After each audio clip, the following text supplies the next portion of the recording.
সত্য সমাগত, মিথ্যা বিতাড়িত, নিশ্চয়ই সত্য বিজয় হবে। জুলাই যোদ্ধা থেকে ঢাকা বিশ্ববিদ্যালয়ের ভিপি, এরপর মেয়র পদপ্রার্থী হচ্ছে সাদিক কাইয়ুম। তবে সাদিক কাইয়ুমের মেয়র প্রার্থী হবার পথে দুটি বড় বাধা রয়েছে। আগামী ঢাকা দক্ষিণ সিটি কর্পোরেশন নির্বাচনে জামাতের মেয়র পদপ্রার্থী হয়ে লড়াই করবেন সাদিক কাইয়ুম। শুক্রবার সকালে রাজধানীর কাকরাইলে অবস্থিত institution of diploma engineers Bangladesh IDEB council হলে আয়োজিত এক সম্মেলনে তাকে প্রার্থী হিসেবে ঘোষণা করা হয়। ঘোষণার সময় সাদিক কায়েম নিজেও উপস্থিত ছিলেন। দলীয় সূত্রে জানা গেছে, প্রার্থিতার বিষয়টি চূড়ান্ত হলেও আগামী 2-1 দিনের মধ্যে বাংলাদেশ জামায়াতে ইসলামীর পক্ষ থেকে আনুষ্ঠানিকভাবে তার নাম ঘোষণা করা হতে পারে। এ বিষয়ে সাদিক কায়েম তাৎক্ষণিকভাবে কোনো মন্তব্য করেননি।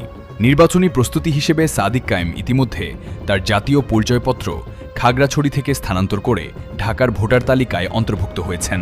এখন পর্যন্ত বড় কোনো প্রকাশ্য প্রচারণা শুরু না করলেও তিনি নিয়মিত দলীয় নেতাকর্মীদের সঙ্গে যোগাযোগ ও সাংগঠনিক তৎপরতা চালিয়ে যাচ্ছেন। বাংলাদেশ জামায়াতে ইসলামীর সহকারী সেক্রেটারি জেনারেল ও কেন্দ্রীয় প্রচার ও মিডিয়া বিভাগের প্রধান অ্যাডভোকেট এহসানুল মাহবুব জুবায়ের জানিয়েছেন, ঢাকার উত্তর ও দক্ষিণ উভয় সিটি কর্পোরেশনের জন্যই দলের প্রার্থী চূড়ান্ত করা হয়েছে।